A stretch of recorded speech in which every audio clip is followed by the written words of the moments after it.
Hello everyone, this is Diksha Rathore and welcome back to my channel. तो friends, आज के इस वीडियो में हम टॉपिक लेकर आए हैं बाल विकास के प्रमुख सिद्धांत। तो इसके बारे में हम पढ़ेंगे। अपने नोट्स क्रिएट कीजिए और आते ही वीडियो को लाइक एंड शेयर कर दीजिए और चैनल को सब्सक्राइब कर लीजिए। And wish you a very very happy Holi. तो आज होली है, आप सब जो है इन्जॉय कर रहे हो होली को, अच्छी बात है। बट जो हानिकारक होते हैं जो होली कलर, वो मत यूज़ कीजिएगा क्योंकि आंखों में जाने का डर रहता है, स्किन प्रॉब्लम हो जाती है। तो थोड़ा देख के खेलिएगा। ओके, तो क्लास को शुरू कर लेते हैं। ठीक है, तो सबसे पहले हम जान लेते हैं कि बाल विकास वैसे होता क्या है। ये मैंने आपको वैसे पहले समझा दिया है। बाल विकास किसे कहते हैं? समय के साथ किसी व्यक्ति में हुए गुणात्मक एवं परिमाणात्मक परिवर्तन को उस व्यक्ति का विकास कहा जाता है।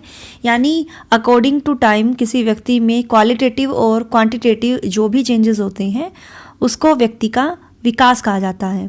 जैसे कि मैंने आपको पहले ही समझाया था कि विकास जो है कई तरह का होता है।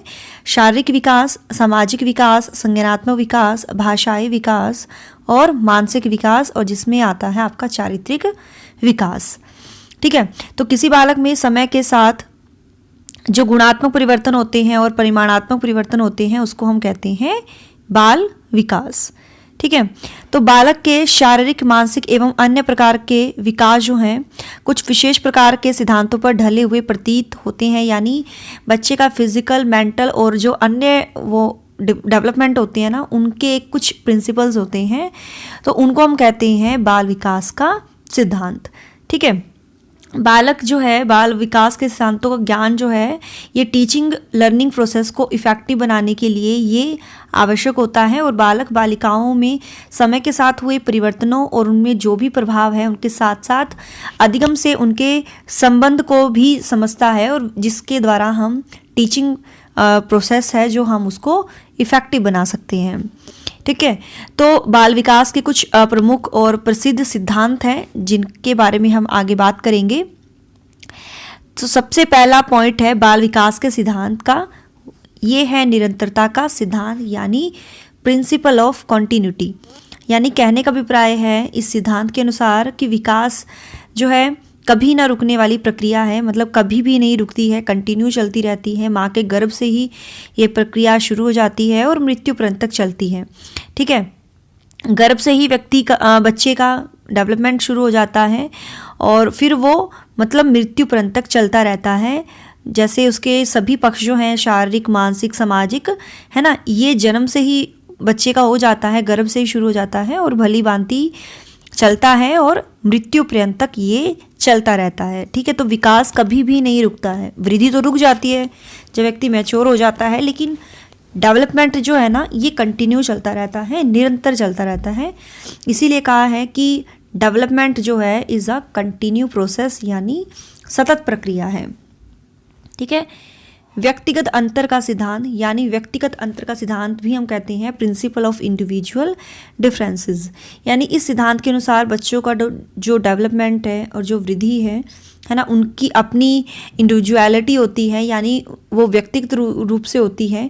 वो अपनी स्वाभाविक गति से ही जो है वृद्धि और विकास के जो डिफरेंट एरियाज़ हैं उसमें आगे बढ़ते हैं, और इसी तरह से उनमें जो है डिफरेंस देखने को मिलते हैं, क्योंकि हर व्यक्ति आपस में एक दूसरे से अलग होता है ना।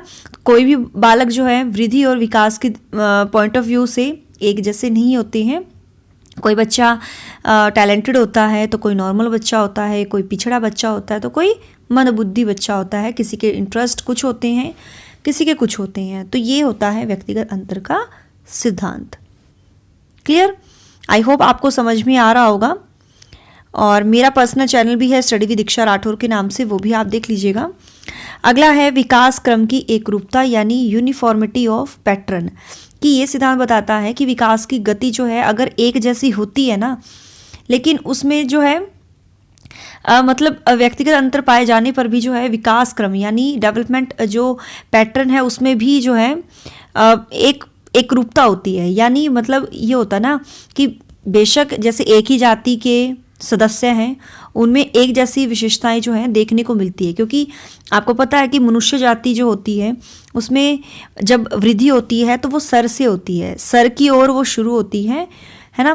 फिर उसके बाद उसकी भुजाएं की वृद्धि होती है, फिर उसके पैर की वृद्धि होती है, यानी एक पैटर्न चलता है। विशेषताएं जो हैं वैसे तो डिफरेंस होते हैं व्यक्तियों में, लेकिन ये जो वृद्धि होती है ना एक पैटर्न के अकॉर्डिंग होती है सभी बच्चों में, है ना। सर से शुरू होती है और पैर तक होती है, मतलब सर से पैर की ओर चलती है ये पैटर्न। ऐसा तो नहीं है कि किसी बच्चे का पैरों से शुरू हुआ या किसी का भुजाओं से शुरू हुआ, ऐसा नहीं है ना, क्योंकि एक ही पैटर्न होता है। तो इसी पैटर्न के अकॉर्डिंग जो है सबका डेवलपमेंट होता है, ठीक है। तो एक पैटर्न के अकॉर्डिंग चलती है विकास क्रम की प्रक्रिया। नेक्स्ट है वृद्धि एवं विकास की गति की दर एक जैसी नहीं रहती, यानी विकास की प्रक्रिया जो है डियर ये जीवन पर्यंत तो चलती है, लेकिन इस प्रक्रिया में मतलब उनकी जो विकास की गति होती है ना वो एक जैसी नहीं होती है। जैसे शैशवावस्था में मतलब बहुत तीव्र डेवलपमेंट हुआ, थोड़ा बाद में थोड़ा स्लो पड़ गया, फिर किशोरावस्था में तेजी से वृद्धि हुई, यानी वो ऐसा नहीं है कि एक समय तक वो स्लो ही रहेगी या एक समय तक वो फास्ट ही रहेगी, मतलब उसमें अप एंड डाउन्स आते ही रहते हैं। तो किसी भी अवस्था में ये जो है एक जैसी नहीं रहती है। ओके, अगला है विकास सामान्य से विशिष्ट की ओर चलता है, यानी development proceeds from general to specific responses. Okay, तो वृद्धि और विकास की सभी दिशाओं में विशिष्ट क्रियाओं से पहले जो है सबसे पहले बच्चा क्या करता है, सामान्य क्रियाएं करता है। फॉर एग्जाम्पल वो अपने हाथों से कुछ चीज़ों को पकड़ने के लिए, है ना, क्या करता है वो इधर उधर वो क्या करता है, हाथ मारता है ना, मतलब वो उसको पूरा फैला देता है कि मैं उसको उठाऊंगा। फिर जैसे शुरू में बच्चा क्या करता है, रोता है ना, चिल्लाता है, फिर उसके बाद बबलिंग करता है ना, ये चीज़ें होती हैं। जैसे कभी भी बच्चा भाषा को सीखता है तो वो सबसे पहले नॉर्मल शब्द बोलता है, जैसे पापा मम्मा, है ना। उसके बाद उसको पता लग जाता है कि भाई केवल अपने जो उसके फादर हैं उसको ही पापा कहना है ना। तो ये होता है सामान्य से विशिष्ट की ओर प्रक्रिया। अगला है परस्पर संबंध का सिद्धांत, यानी प्रिंसिपल ऑफ इंटर रिलेशन, यानी विकास के जो आयाम हैं, शारीरिक विकास, सामाजिक विकास, संवेगात्मक विकास, वो एक दूसरे से कोरिलेट होती है, इंटर रिलेशन होता है। यानी अगर एक जो है आयाम मतलब वो उसको, जैसे एक बच्चा जो है फिजिकली सही नहीं है तो उसका इफेक्ट उसके मेंटल पर भी पड़ेगा और इमोशनल डेवलपमेंट पर भी पड़ेगा। फॉर एग्जाम्पल जिन बच्चों में एवरेज से अधिक ग्रोथ होती है, ठीक है, तो वो फिजिकली और सोशली मतलब बहुत आगे होती हैं। अदर साइड अगर मतलब किसी एक क्षेत्र में उसको बैरियर उत्पन्न हो रहा है, अवरोध उत्पन्न हो रहा है, जैसे फिजिकल डेवलपमेंट की अगर हम पॉइंट ऑफ व्यू से देखें, एक पिछड़ा बच्चा जो है वो इमोशनली, सोशली और इंटेलेक्चुअली भी वो इतना ही पीछे रह जाता है। कहने का अभिप्राय है कि ये जो डेवलपमेंट होते हैं ना आपस में ये जुड़े हुए होते हैं, इंटर रिलेशन इनका होता है, ठीक है। एकीकरण का सिद्धांत यानी प्रिंसिपल ऑफ इंटीग्रेशन, इस प्रक्रिया के अनुसार एकीकरण का सिद्धांत जो ये कहता है कि सबसे पहला बच्चा क्या करता है, वो पूरे अंग को यूज़ करता है, फिर अंग के जो पार्ट्स हैं उनको यूज़ करता है ना, मतलब उन दोनों में एकीकरण करना वो सीख सकता है। यानी सामान्य से विशेष की ओर ये प्रक्रिया चलती है। जैसे एक बच्चा जो है क्या करेगा, पहले पूरे हाथ को यूज़ करेगा, फिर उंगलियों को यूज़ करेगा, फिर हाथ और उंगलियों को एक साथ चलाना वो सीख जाता है। तो ये होता है प्रिंसिपल ऑफ इंटीग्रेशन। नेक्स्ट जो है विकास की भविष्यवाणी की जा सकती है, यानी एक बालक की अपनी वृद्धि और विकास की गति को ध्यान में रखकर उसको आगे बढ़ने की दिशा जो है उसके बारे में हम प्रिडिक्शन कर सकते हैं। फॉर एग्जांपल अगर बच्चे की रिस्ट मतलब उसकी जो हड्डी है उसका एक्सरा हुआ और बताया कि मतलब इसको थोड़ा लिखने में प्रॉब्लम हो सकती है, एक्सरा किया, तो हम ये पता लगा सकते हैं कि अगर बच्चे की रिस्ट में प्रॉब्लम है तो उसको आगे लिखने में थोड़ी दिक्कत हो सकती है, या कुछ ऐसा उसके साथ हुआ होगा इंसिडेंट, तो हम ये सोच सकते हैं कि उसके ब्रेन में थोड़ा प्रॉब्लम हो सकती है। तो हम प्रिडिक्शन कर सकते हैं ना उसके विकास को देखकर और उसकी वृद्धि को देखकर, ठीक है। अगला है विकास की दिशा का सिद्धांत, यानी प्रिंसिपल ऑफ डेवलपमेंट डायरेक्शन। इस सिद्धांत के अनुसार विकास की जो प्रक्रिया है वो निश्चित दिशा में आगे बढ़ती है, और इस प्रक्रिया में ये जो दिशा है व्यक्ति के हेरिडिटी और इन्वायरमेंट फैक्टर से इफेक्ट होती है।